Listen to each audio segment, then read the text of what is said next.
So welcome everybody to our PFI Celebrating the Earth on this lovely sunny day from the Netherlands, at least, celebrating Earth Day. We have lots and lots of nice things for you this evening or afternoon or morning, wherever you are. There are many, many people from all over the world attending at this very moment. But I'd like to start. So welcome everybody to our PFI. Oh, just a minute. The Earth on this lovely sunny day from the Netherlands. I'm going to have to just celebrating Earth Day. So that was one of the hitches. I can hear myself on the live stream, but I've just muted myself. So again, welcome everybody. And I'd like to start with a spiritual opening.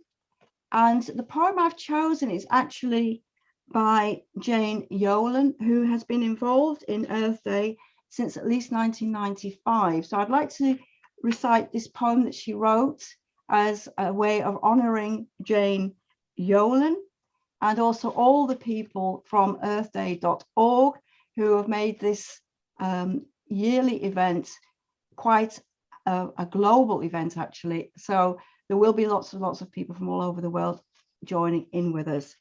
But wherever we are, the Earth and the Sun and the Moon are all there and all there for us to celebrate. Earth Day by Jane Yolen. I am the earth, and the earth is me. Each blade of grass, each honey tree, each bit of mud and stick and stone is blood and muscle, skin and bone. And just as I need every bit of me to make my body fit, so earth needs grass and stone and tree and things that grow here naturally.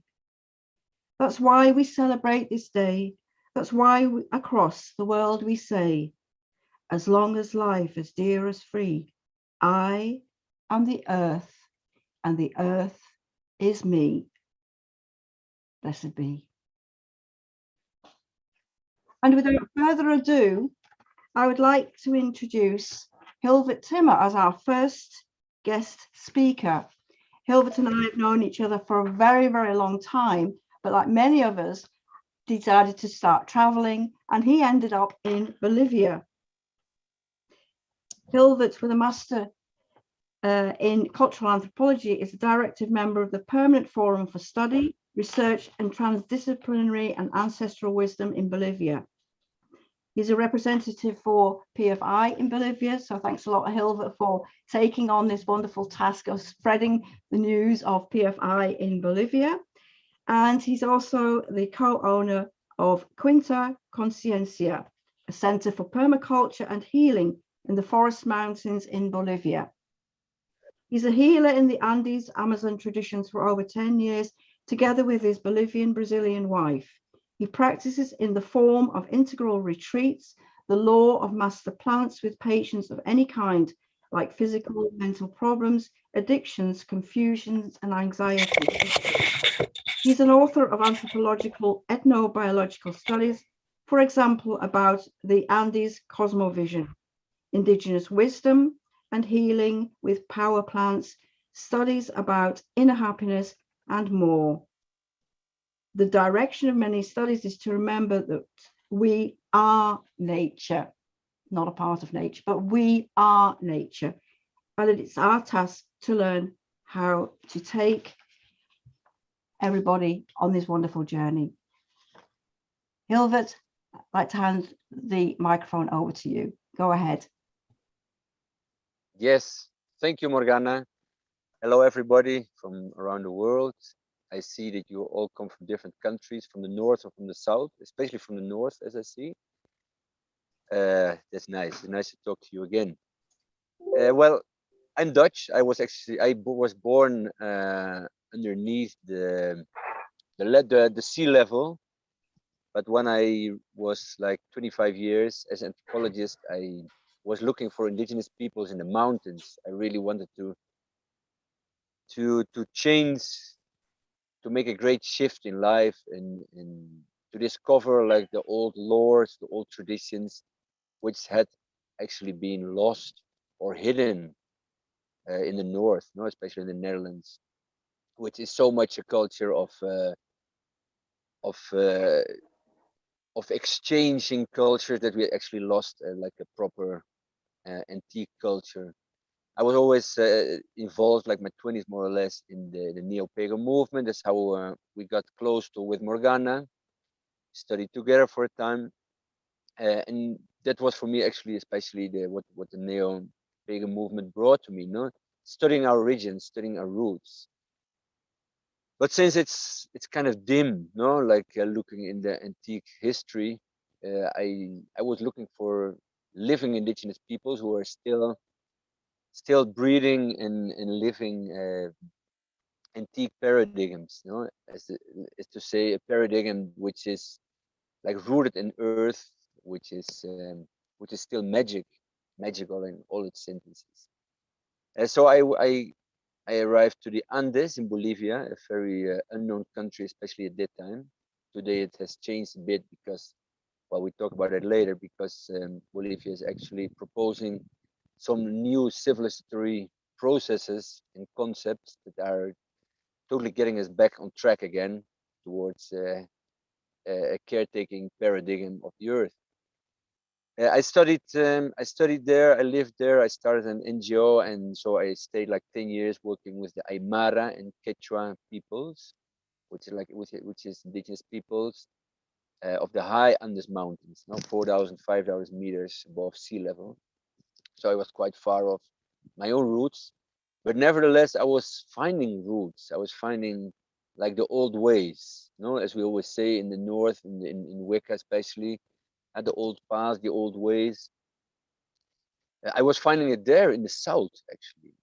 You might say it's different roots, it's not my roots, but I think as humankind, and that's what the neo-pagan or the pagan movement have in common, we all have the same kind of roots, although we put it in behind different masks, or we put in different words, but the concepts, like the magical concept, you might say, like the connection to earth, that is that we have that in common. You know? So actually, so by studying a magical worldview, which was very alive in all its kind of practices and thoughts and communications towards within the community and towards the earth in all its expressions, I was actually finding healing in myself. I was finding I was finding a way back. I got very much connected to the shaman path, which is well, shamanism is of course it's a tradition that has existed all over the world in all kind of different indigenous worlds. But the shaman path of the Andes and the Amazon, that is very active here, and you might say that these are very strong healing paths which has its roots in cleaning the body through, for example, purgings, long plant diets alone in the Amazon mountain, of in the Amazon or in the Andes mountains, and taking power plants. Well, we won't talk so much more about that, no? But ayahuasca, San Pedro, they're all kind of plants of power that create a very deep healing in ourselves. Well, so through that, I have come across the indigenous way of thinking, and that's why I want to talk today. I want to share a little bit about the way the indigenous peoples think about what we call today conservation of biodiversity, and what effects does it have on our own lives. Why is this important? Because, well, actually, it is this very different worldview than most of us are actually have grown up in, especially when we are from the north, and especially when we have grown up in cities. To understand the distant worldview, we have to have a short reflection on the way we live ourselves and how the way we think. Although we may all be part of like neo-pagan movements, and we have started to love the earth again, we have started to do offerings and trying to connect through magical acts or not. We still have a Western mind. It depends a little bit where you are from, of course. Let's speak in general. Why is it so important to understand? Because it is very difficult to change your worldview. It is not just by starting to do some offerings to nature that we are really changing. We do change, we shift bit by bit. It is very important. That's why I see neo-pagan movement as an important movement to contribute to new solutions today, to recover our connection to the earth.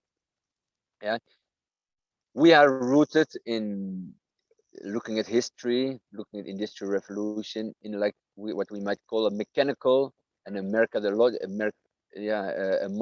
worldview, you might say like that, in which efficiency, productivity, effectivity is very important, in which we are all part of a big machine that has to function, the machine of a society or any other movement in which you are, um, and in which individuality is very important, our individual space, our freedom, things like that. No?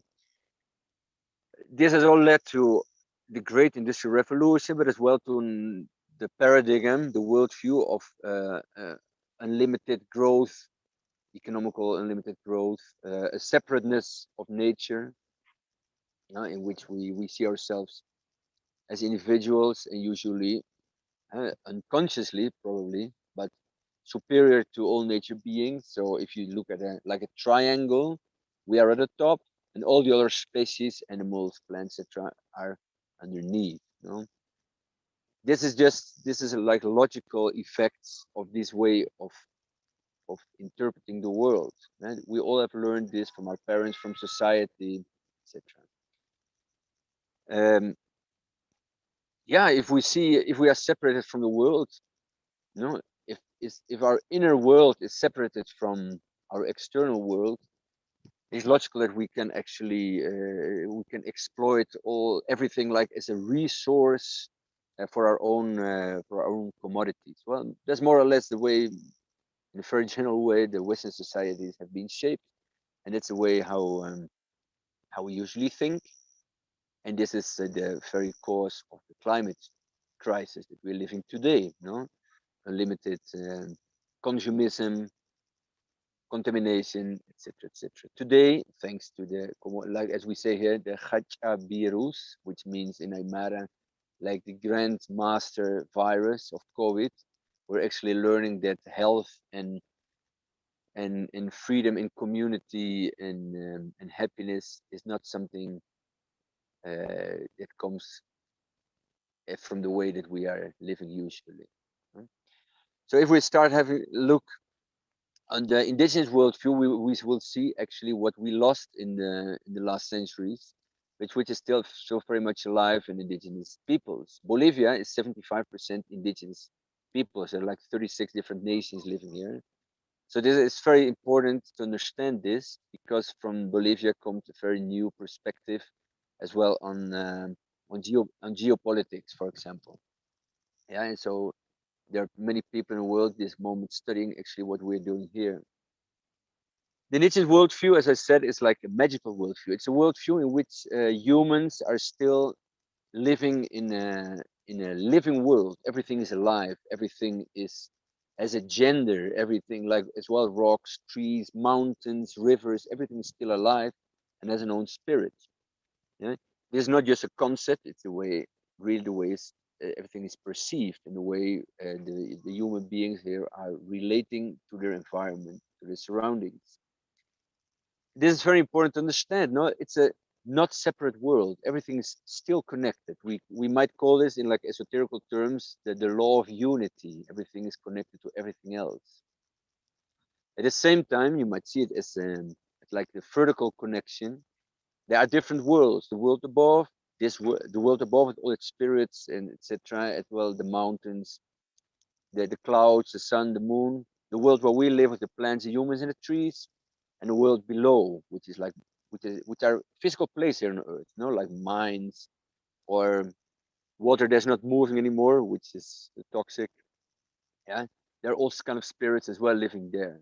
This is like the vertical world. All these three worlds are interconnected. Some changes that I make here, in my community, for example, I steal something, for example, this will have an immediately effect in the other worlds. If I create, for example, a disbalance in a community by stealing, then it will start a drought, or it will start rain so much that the harvest will become in danger. Yeah. So the spiritual person in the responsible in the community will always watch nature's signals to understand if we live in a balanced or an unbalanced world. And if something happens in raining or harvest, or the soil is getting bad, or there are or all kind of animals coming to eat a harvest, he or she, the healer, will always look in a community what happens and intervene to create balance again. Yeah, the word balance will come back to that all the time. There's like the vertical connection. We might call it the law of correspondence, as it is called in esoteric terms. And there's as well, there's a horizontal connection, which like female, male energies. We know that as well in Wicca, for example. Huh? But now we have to understand that everything has a gender. No, mountains, rocks, trees, animals, everything that's organic or inorganic, everything has a gender and has a spirit. Yeah? If you want to do something right, you have to try to balance these two right sides. For example, if you want to cross the mountain, which usually is a very male energy, you have to make a small offering of coca leaves, which is a sacred leaf here, which has a female energy. Yeah. So you make an offering to ask the spirit of the mountain to cross, and you give back the female energy. Yeah. It's everything is shaped like that again to find the balance, to becoming in the middle of his horizontal and his vertical connections. And it is like that. If we are not separated, this is the way how the indigenous thought expresses very well in all their daily behavior. If we are not separated, you have to find balance all the time. So it's not from the mechanical worldview or the market worldview that we can just take and take for my own personal commodity because I'm individual and I'm separated from the earth, which is just a resource. No, it's the other way around. I have to take care of the balance, yeah, to be able to create balance in myself, in my outer world as well. This is on every level. So I have to be balanced in myself. I have to work on my personal garden within. So to express or to create an external manifestation of balance as well, which creates good relationships, which creates abundancy in my daily life, love, a loving for family, etc. And then we come across again to make some comparisons with the North on another esoteric law, no? The Hermetic law, as above, so below, as within, so without. Yeah. So as we see, the original concepts of the worldview of unity, which our ancestors were having because they didn't have any other, no, before the Industrial Revolution, which is just a couple of centuries ago. And the unity worldviews here of the indigenous peoples is not so different. The concepts are the same because we were living in the same sacred world. Yeah? I think this is for most of us as well one of the main reasons why we have came across the neo-pagan movements in which we are involved now. No? We want to live again in a sacred world, which is much more richer in experiences and in happiness and in connectedness than the clean world of market relations and mechanical being a mechanical part of a society. You know? So, for example, the Aymaras, which is very important indigenous peoples here in the from the Andes mountains, they say, for example, that the human beings every day again they help Mother Earth to give birth to life. Now, this is the way we speak here, more or less. So it's not that a human being is just another part of nature, although we are nature walking, as we say here as well. We are not part of nature; we are nature. But as well, we have a certain role, we have a certain responsibility. We have to help Mother Earth to give birth. Now, so it's a reflection for ourselves as well. With all our acts and our way of thinking, do we help? Do we add to balance or do we disturb balance? Yeah? Are we part of the problem of climate crisis, or are we part of the solution of climate crisis. No? And this is the perspective. The indigenous people don't talk about biodiversity. They don't talk about conservation. Eh? These are totally Western or Northern concepts.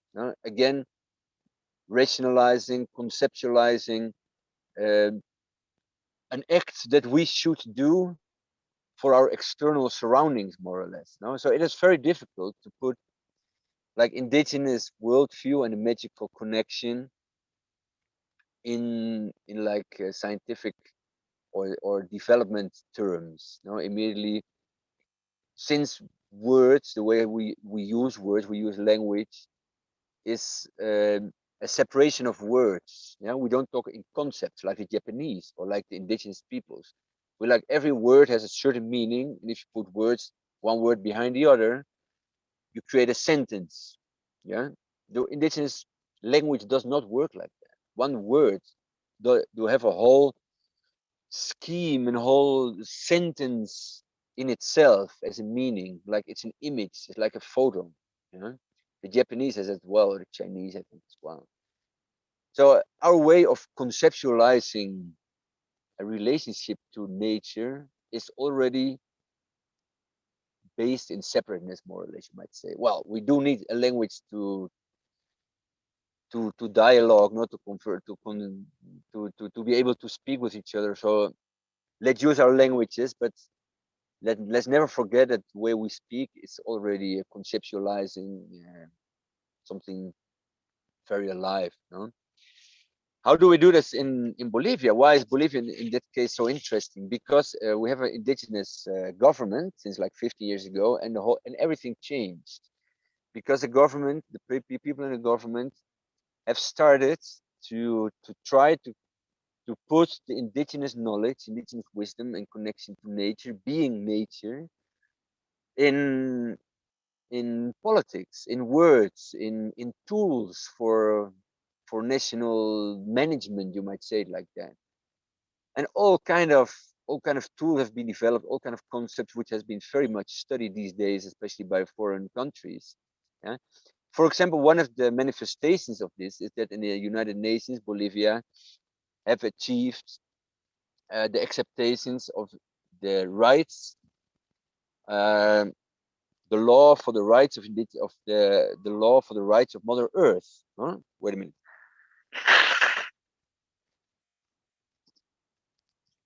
Which is a great step forward. No, considering that we already had individual rights, we already had indigenous rights, which was a big step. But then all of a sudden, Mother Earth was a living creature that had rights too. Yeah.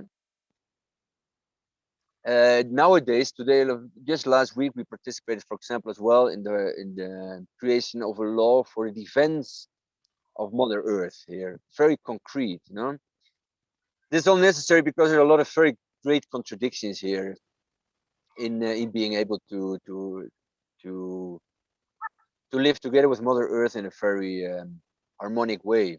Why? Well, because global paradigm, mechanical worldview, market worldview is very strong here in the cities as well, especially in persons here with a lot of money who have thousands and thousands of hectares with cows, and they burn it all down. And no, so it's a very big destruction of the Amazon going on. The question is always, why does this happen? It's not because they're bad people. This is because our global system of demand for meat, for example, or for products, especially meat. Most meat is exported immediately to China and to Europe. So actually, this is one of the things that we have to learn. How can we integrate indigenous knowledge in our own daily life, having a coherent life and being part of the solution of crisis climate or conservation of biodiversity, as was the title of this talk. That is the way we live ourselves, our habits, especially our habits of how we feed ourselves. Hey, we might see what we see here, what in the north is very invisible, but what we see here very much is the way that the people in Europe, for example, feed themselves. There's immediately destruction of the Amazon as a result. We see that here every day. We live here in the Amazon and the crossroads of Amazon and Andes Mountains. So we are direct spectators of what's happening actually for demand and the alimentation of the north, what happens here. If you eat meat in the north, you're immediately responsible for the destruction of the Amazon. No more or less, it's like that. And it's the same for consumerism. For example, having a cell phone, what we all have now here, all of seemingly.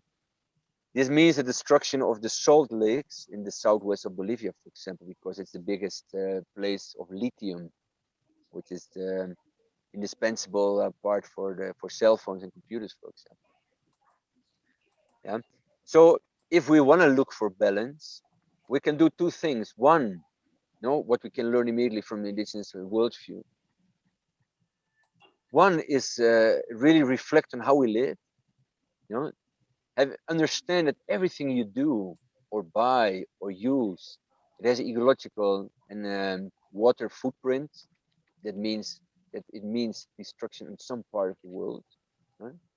So perhaps we might reduce, or repair, or reject, or recycle, etc. And the other thing is, and I think that's something that you all agree in because you're part of neo-pagan movements, seemingly, that we have to talk with nature. And how do we do that?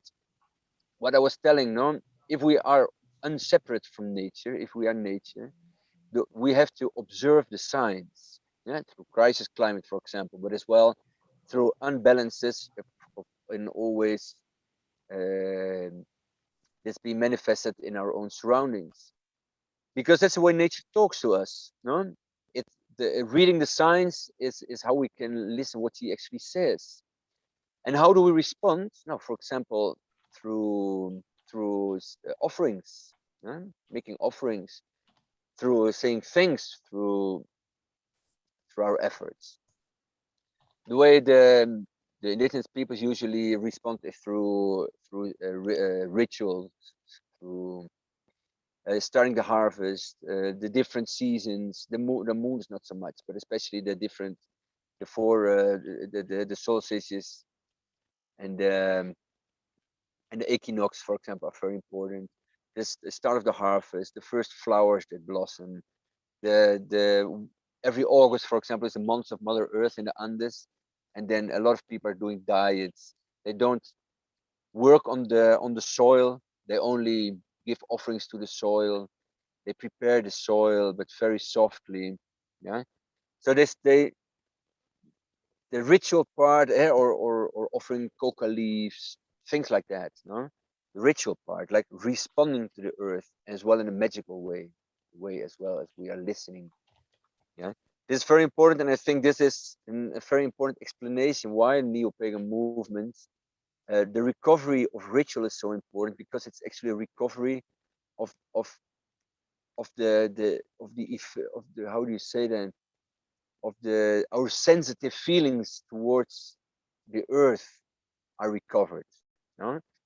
We have to make a shift, I have to say, a shift in our paradigm, in our worldview. We have to really start feeling again that we are nature, and we have to really start be connected and feeling love. And this is rituality works very much for that, helps very much, because, and this is my last words, if we love ourselves, for example, it's impossible to hurt ourselves. If we love nature or life as well, I think it's not possible to hurt nature or life when we can actually love her, when we feel connected. But we have to make a shift to really feel connected again, and we really have to reflect on how our daily behavior, if this helps to be to the problem or to the solution of crisis climate and the conservation of biodiversity. Thank This is what you. I would like to share. Yeah, absolutely. It's just wonderful hearing you, Hilvert. We have a couple of guests on the line, actually, from there's Rosalia and Francisco, who are actually from Aymara. So they will definitely want to be contacting you. So it's wonderful to hear about how you've connected again with the nature spirits in Bolivia. Thank you very much. I'm not sure if anybody's got any questions. I'm just looking at the chat, but I'm sure if anybody's got any questions, they'll be able to contact us, and we will definitely let you know if anybody has any questions. Please, everybody, thank Hilvert for this wonderful contribution to our Earth Day gathering. Thank you. I'd like to move on now to our next guest speaker. Moving on from, hang on, we've got Louisa. We're going to be moving on now to our next speaker from Russia, and this is Gwiddon. Gwiddon has actually been a friend of mine for a long time, and he was very brave to introduce PFI to Russia. And so tonight he's going to tell us a little bit about how PFI Russia has for many years celebrated Earth Day. So without further ado, I'm going to put a little bit of your biographical information in the chat, Gwiddon, but again, perhaps you'll be able to explain who you are and how PFI Russia. I see there are a couple of people also on the line from Russia, so welcome to some of the people I actually met in Moscow. Please go ahead and tell us a little bit more about how PFI Russia has been celebrating Earth Day these last few years. Thank you. Thank you, Morgana. Thank you for introducing me. My name is Gwiddon from Pagan Federation International, Russia, definitely. And first of all, I want to thank Hilvert for his amazing, deep, and thought-provoking, moving discussion about indigenous people and their view of life, which is something that I'm personally interested in as well. Thank you. And I'm here to talk about how Russian pagans celebrate Earth Day, how we used to do that. And to do that, I think the best way will be to share my screen and have a short presentation. Hold on.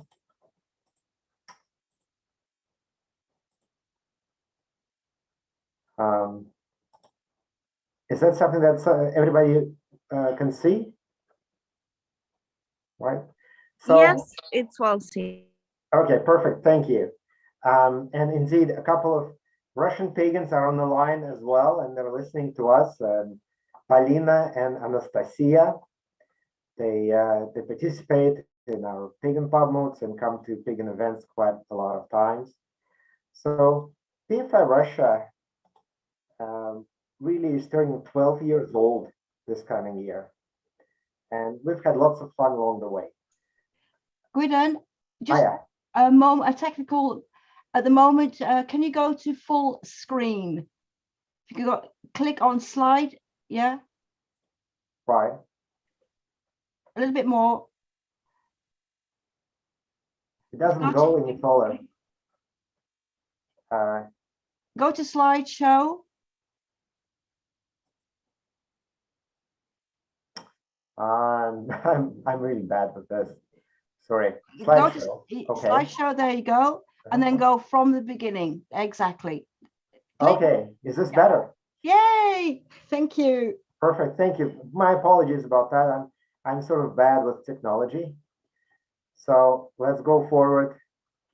12 years old. Here we are. This is the picture from the very first Earth Day celebration we did in 2013.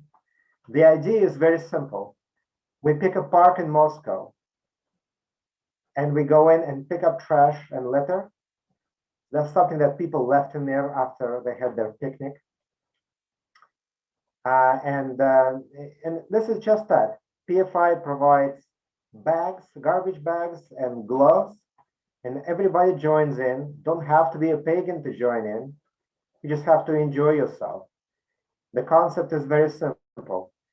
You clean up a piece of nature. You remove toxic trash. That's something that people left there. You celebrate the earth itself.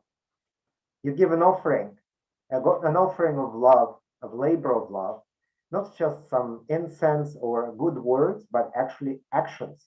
And as you can see, people of all ages join. And this is actually Paulina with her daughter Isabella, about 5 or 6 years ago in this picture. People have fun. That's the most important thing to do.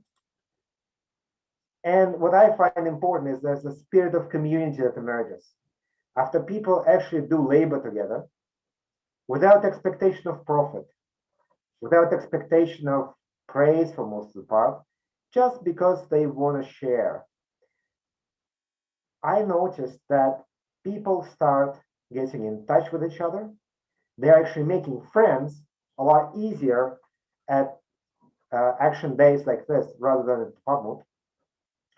And I know at least one group, pagan group, that started in Moscow, which is called the House of Loki, a Scandinavian group.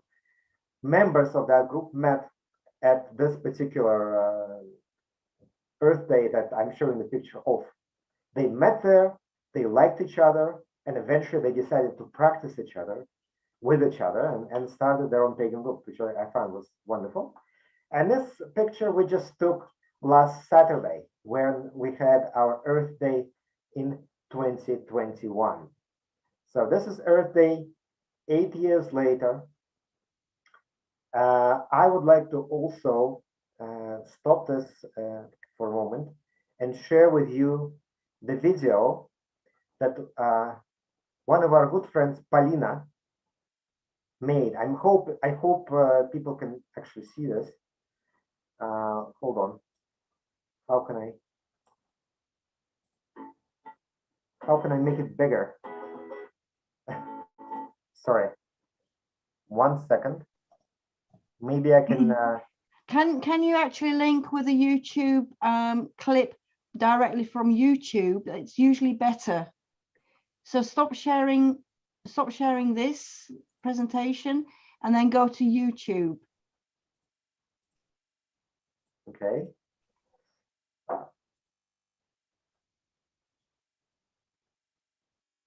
Or has Paulina got? Have you got the YouTube clip? Have you got the link? Yeah, I do have the link.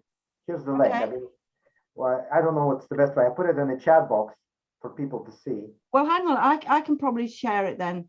Yeah, if you could. Yeah, don't worry. I'm sorry Don't about worry. me and technology are not the best of friends. But I'm hoping you guys can see this video. It's very nice. It's short. It's less than 50 seconds. But she did a really good job. And it's in English as well, which is an amazing feat for Russian pagans. Paulina is wonderful in this case. She's good with technology and talented as well with the video editing. Morgana is doing something. This is good. Okay.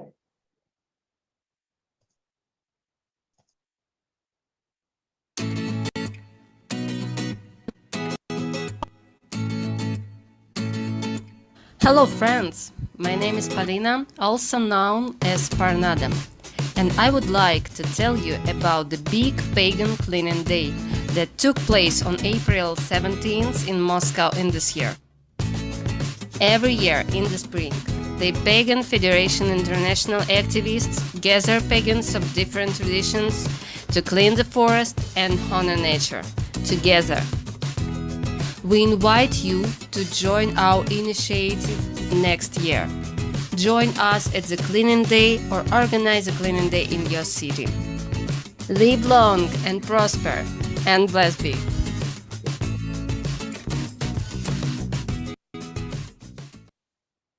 Amazing, amazing. Thank you, Paulina. Thank you, Morgana, for making all this happen.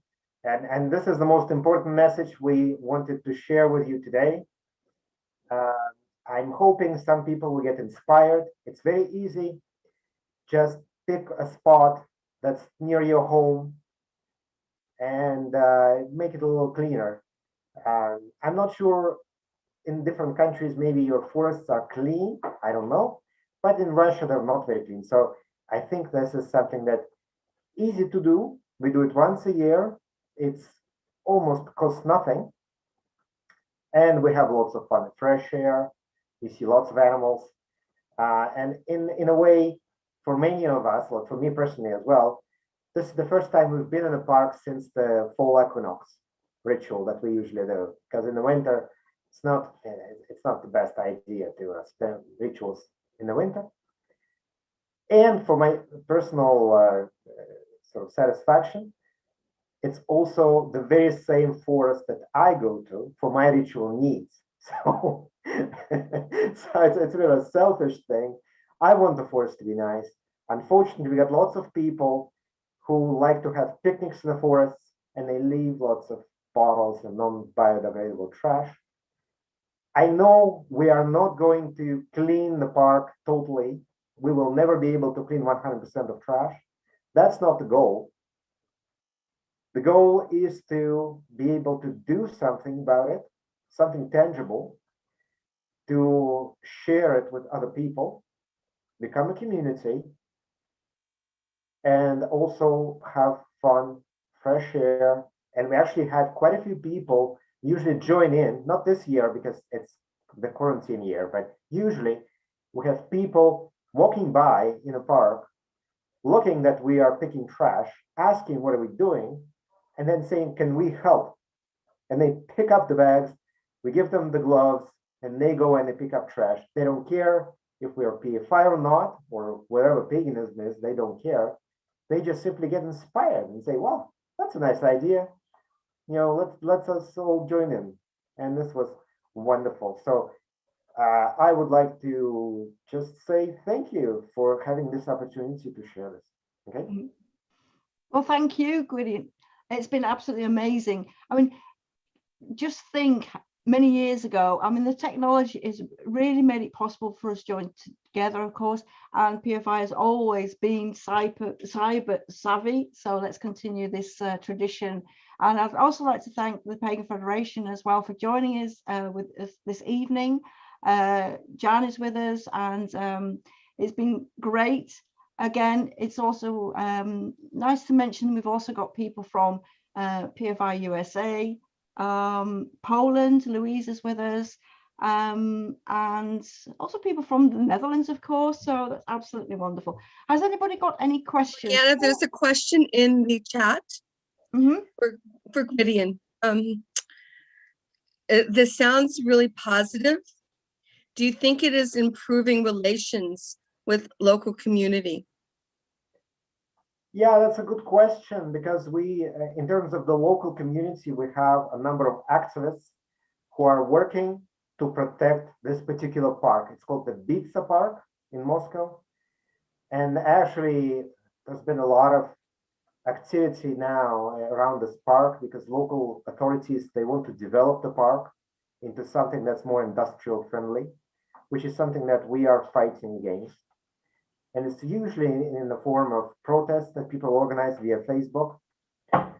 And this year, I posted to the most active groups the news that we did our Earth Day cleanup in the park. And we had about 70 people liking the post.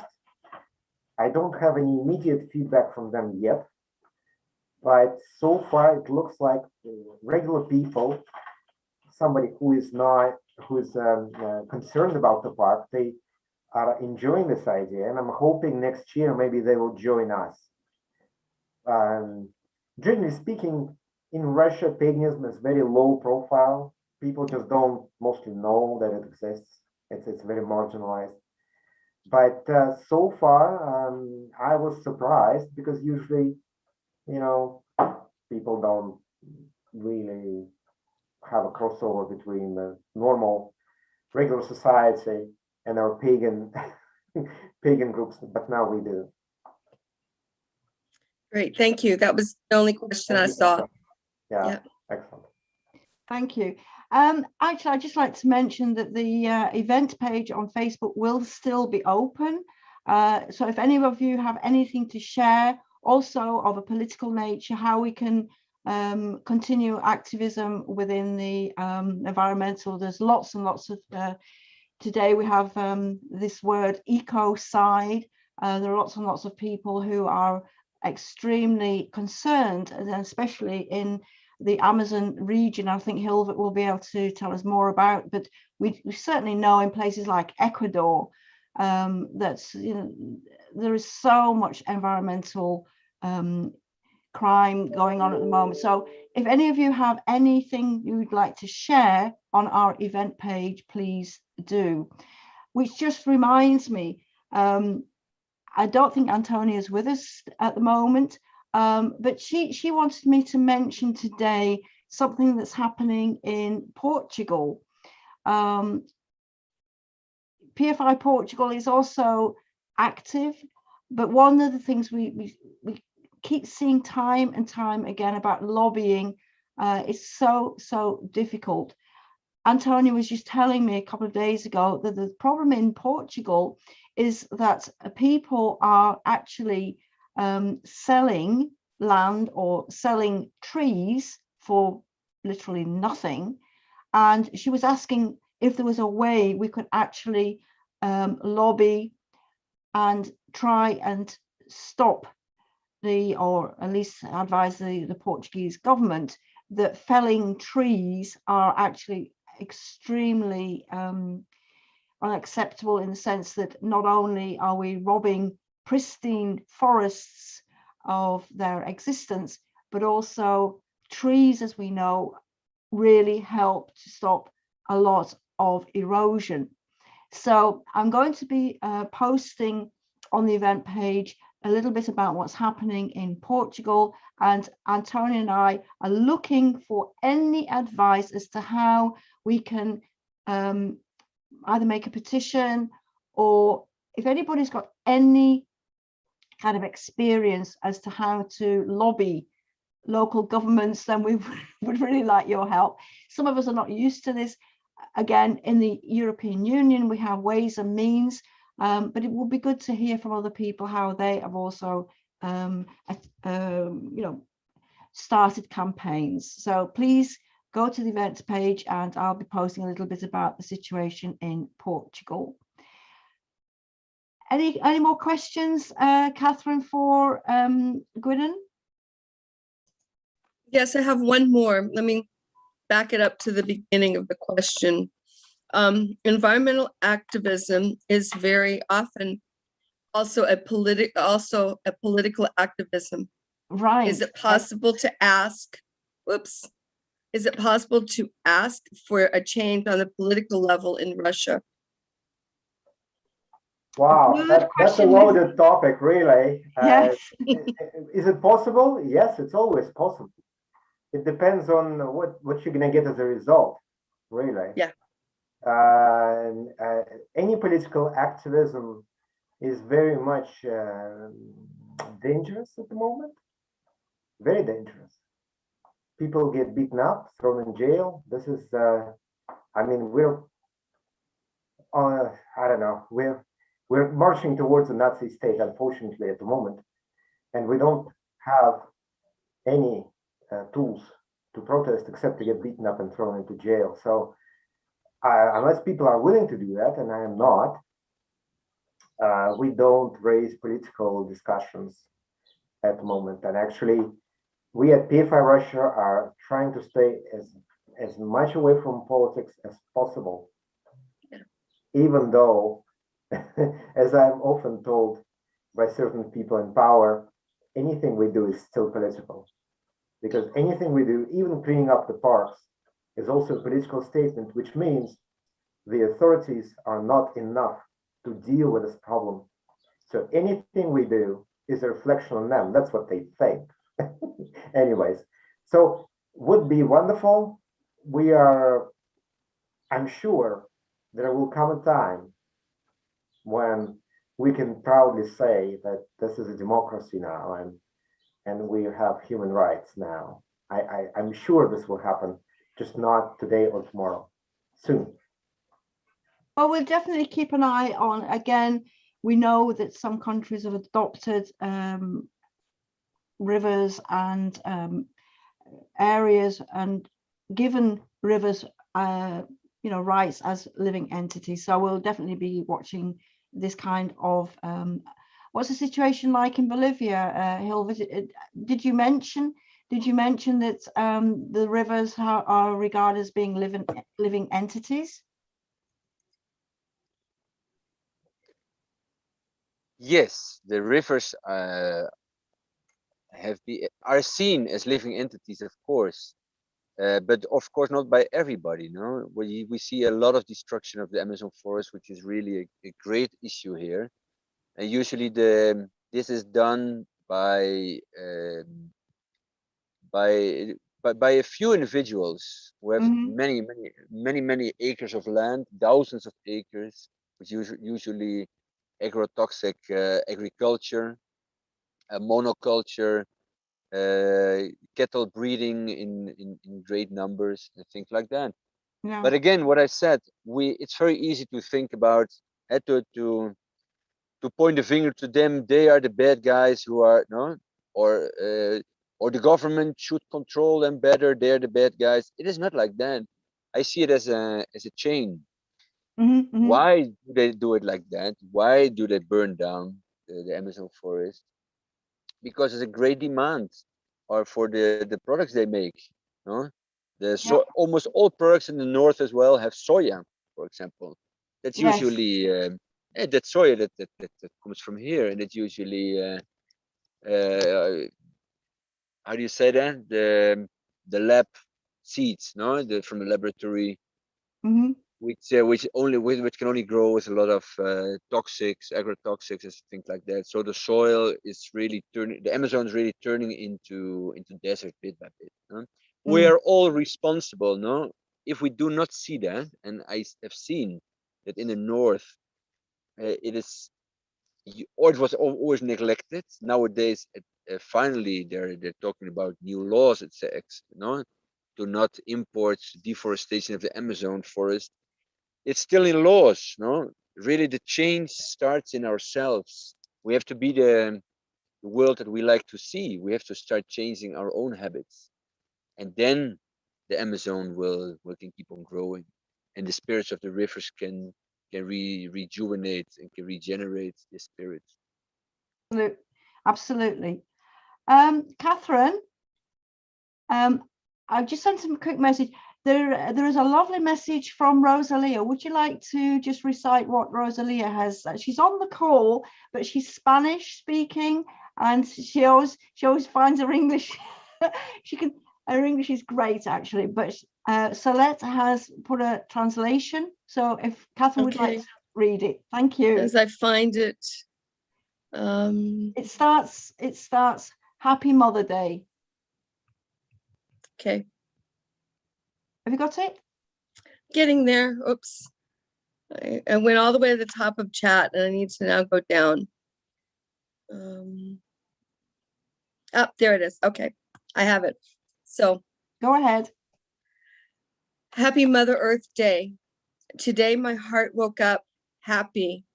I went to dance to the air, to the sun, to the Rios brothers, international, national, and local institutions have taken your name to honor you. From each different point of view. Sorry, it slips.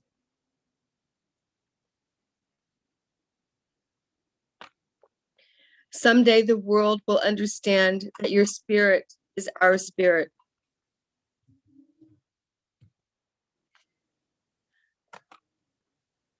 Oh, this is so hard to read. Sorry. Shall I continue? Please, because I can't see the whole thing. Sorry. Okay. Someday the world will understand that your spirit is our spirit, that your body is our body, that the rivers are the blood of Mother Earth and of our bodies. If we pollute the rivers, we contaminate ourselves. So also with the air, very necessary today in this time of pandemic. A great Jala called Mother Earth, a great Jala, Allah, great Jala for the institutions. So this is, and of course, for Rosalia, we always say, Hail Pachamama. Morgana, What you wanted to say is not yala, it's halyalya. It means that's an Aymara word, which means like, well, it's in easily translated, it's like hail, no? You might say it like that. How our spirit renews itself. Oh, amazing. Thank you. Again, let's share some of these words on the event page. We'll still be there for a little while. We're coming up to our hour. Hi, Rosalia. Hi. Hayalia. It would be actually very fitting. I know I'm always asking you right at the last minute, but would you like to close our evening with a little ceremony from Argentina? Would you like to do that, or am I? Celeste, could you explain?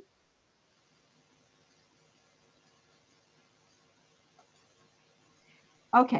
Rosalía, ¿puedes hacer un cierre, por favor? Ah, bueno, me lo traduce.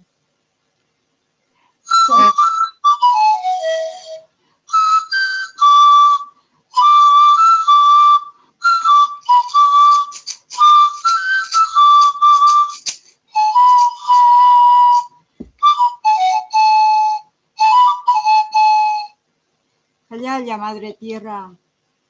Hayaya los ancestros. Hayaya por toda la gente. Sí. Rosalía says, Hayala to the ancestors and to all people of the world. Hayaya es un saludo ancestral.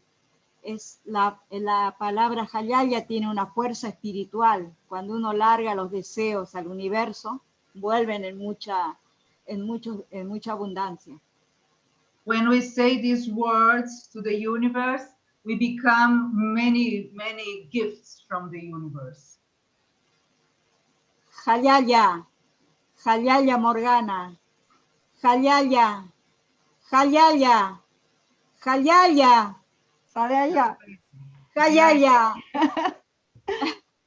Thank you very much.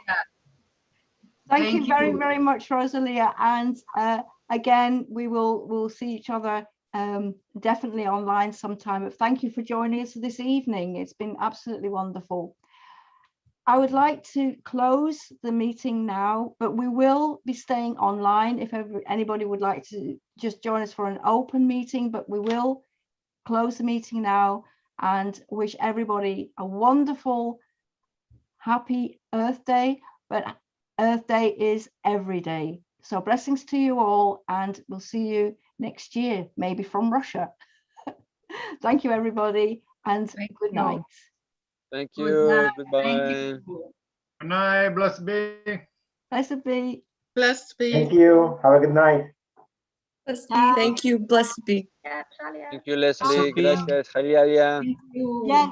Hayaya. Hayaya. Yeah. Blessed be. Bright blessings from the forest. Thank you, Mike. Blessings to you all in America.